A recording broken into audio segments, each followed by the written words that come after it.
Hey guys, little video that we do the checklist all together before to go on automatic run for these two tanks over the two next weeks, because yes, we are going on holidays and we won't be there to monitor whatever could happen, and hopefully the system is set up in an convenient way that it should be fine. So by the way, let's check quickly.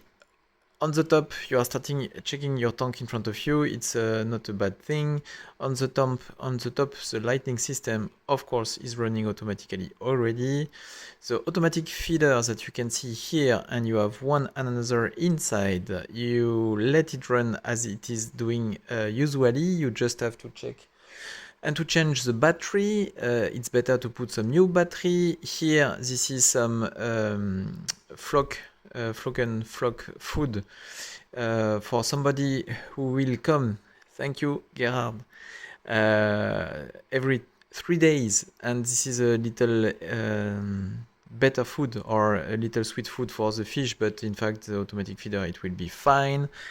After that, water change, of course, has been done already, and here, for example, with this very light calcic water, you have to put a little bit more of tap water in order for the pH to be, let's say, stable, at least starting above 7, in order for the two next weeks to go slowly down.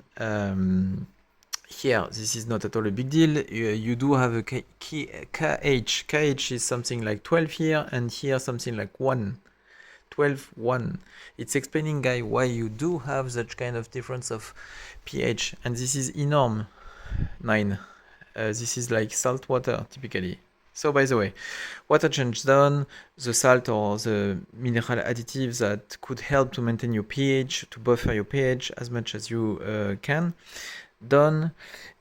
Regarding the filtration, these tanks are running on this automatic roll paper system, so you have to make sure you do have enough new paper, but you have to make sure as well that the little here reservoir of the wasted paper is not full, in order for the complete system, new wasted, run smoothly over next days as well.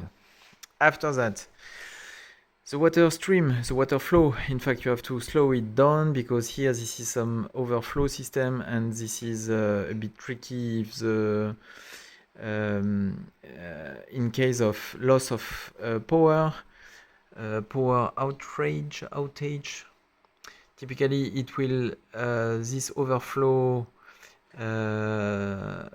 It will be deactivated, and in order for him to activate again, if you push too much water before that the siphon is starting again, you may have some water over the tank, so it's better, it's more secure to slow down the flow at 80%, for example, if you have a DC pump like I do, and you can pick and select exactly the flow that you want.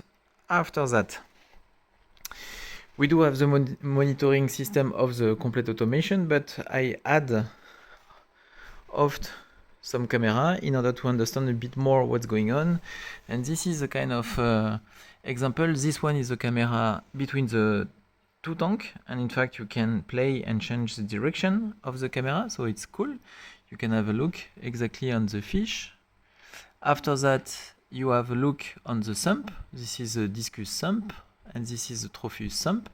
So it's very helpful if you have on the automation of your filter some indication to understand what's going on, and especially how you could fix what's going on.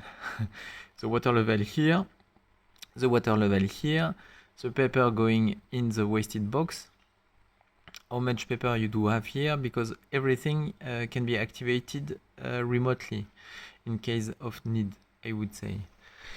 Other than that, I would say here the new fishes all are going well, and I would like better to stay over the next weeks and to follow the adaptation and the grow and especially how they do take the food. Right now it's quite, you saw it in the last video, they are eating very quick, very fast, enjoying a lot of the food from this one or this one. In both cases, tropical food. Here on the discus side, I haven't showed you, but the white discus are breeding again. So you do have some eggs here. Here the F1 will lay some eggs soon. I do have to check in the caves that we don't have eggs, otherwise the eggs have to come in the growing tank, and here in the growing tank I have to check the battery and if the food is enough. And here this is some a batch of L333 that I will have to release in the growing tank, so it's 15 or 20, in order for them to get such good food from Ebo Aquaristic. It's a well-known brand. If you are checking some L-cat fish and breeding some L-cat fish, this is very good.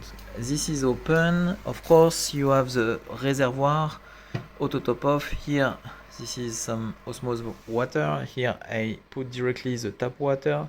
In both cases, you have to fulfill the reservoir to check if here the sensor is right in the water and could detect if it has to fulfill and to top off. After that, I would say everything is ready and should run smoothly over the next days, hopefully without any issue on the fish side. For the discus, it's not the first time. It should be fine. And for the Tropheus, finger crossed. I put some extra liquid with some bacteria in order to boost a little bit the nitrogen cycle, especially on the Tropheus side.